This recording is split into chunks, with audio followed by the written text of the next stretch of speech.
all born with a conscience. Okay, right or wrong.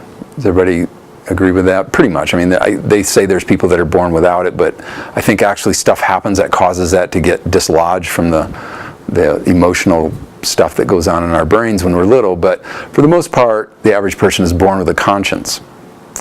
Well, I want you to think of 3 layers of conscience, because conscience is what's driving the mechanism of repeated patterning that's unconscious. So we have a conscience to behave a certain way in our house, or we'll get treated a certain way, right? And we learn really quickly, like, okay, that doesn't work, but that does, right? I had an older brother that did drugs and all that kind of stuff, and I went, nah, it doesn't look very appealing to me. Had another brother that was really cool and calm and said, I like that. That's a good approach. So I learned what were the rules.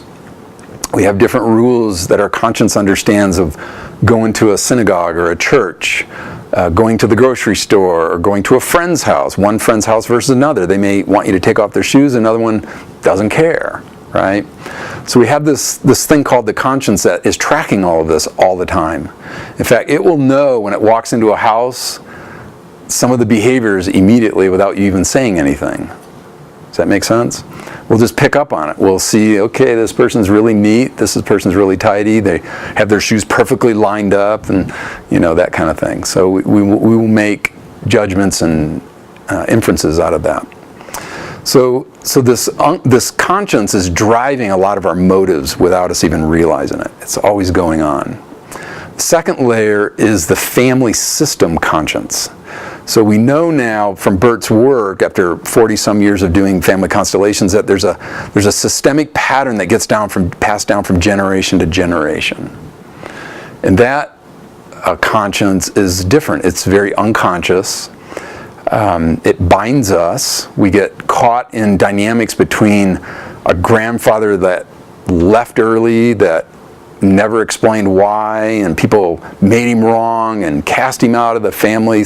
Energetically, they tried to. And children feel that. And they're like, wait a minute, I like Grandpa. He was a great guy. I don't know what your problem is. But then it causes a rift in the family system, okay? I remember I was a representative one time for a guy that was like 80-some years old that died, and he had married another woman at like 80-some, and everybody was mad at him. And that was part of the constellation, was to repair that, because he was happy and everybody else was really ticked off at him, and it was causing a rift in the family, the children, the offspring.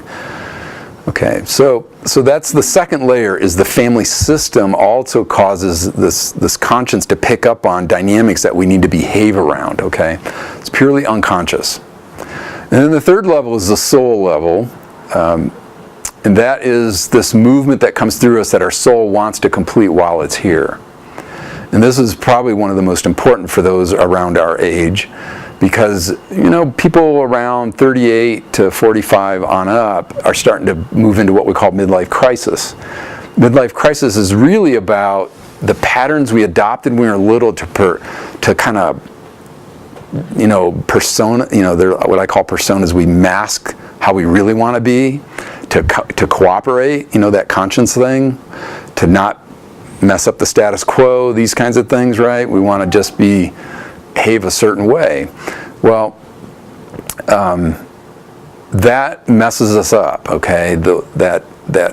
Those patterns, and what starts happening is our soul starts pushing through it, and we start feeling this impulse to heal the planet. We feel the impulse to love people more deeply, or we get a grip on the patterns and we tighten down on them. So you'll either move towards the heart-centered approach to life, or you'll start gripping more on your beliefs and your structures because it's too scary to let them go.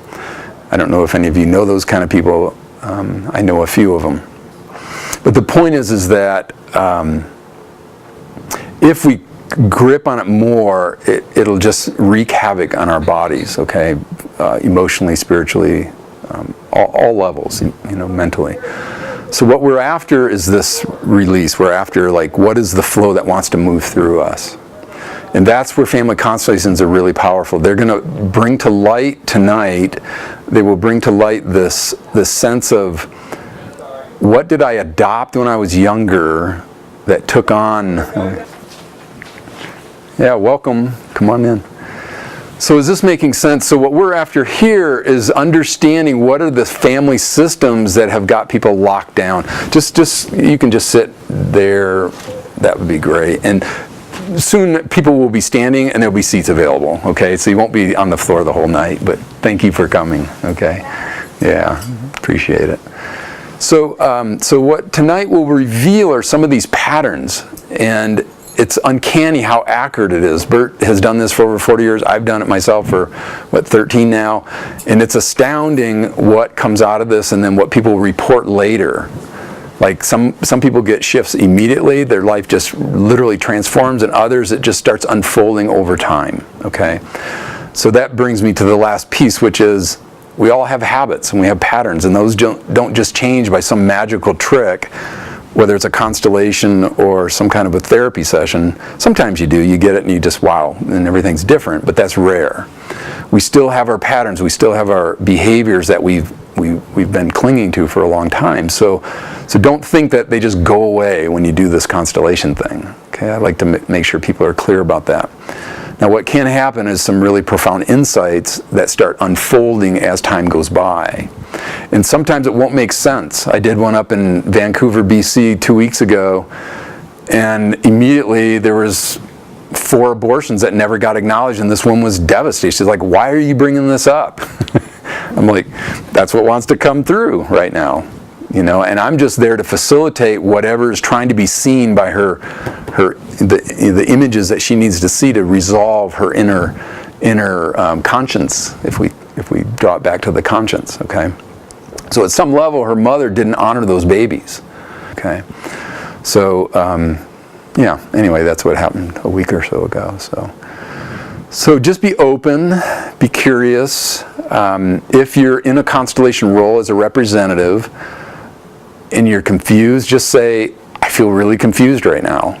I feel really scared, or I don't, I want to say this, but I'm afraid to, or, that whatever comes up, everything is fine. And what I hope you'll see here today is also the way that I resolve these constellations is stuff you can use in your own life. I'm only dealing with the truth. That's what we're after here. And, sometimes truth is relative, and sometimes we have to guess a little bit. But the hypothesis, we'll see it. I'll look at a person and say this, and they'll say it, and I go, does that feel true? They go, absolutely. Then we know there's probably a good chance it's right on. Okay. Other times I'll go, no, that doesn't quite feel right, but this does feel right. And that's perfect. Okay. So we do the best we can, and then the person doing the constellation will feel what feels right to them. And sometimes we have resistance, and that'll gnaw at us for a while, and eventually our guard will get let down, and then we'll see the connection to why that was important information. Okay, does this make sense? Yeah.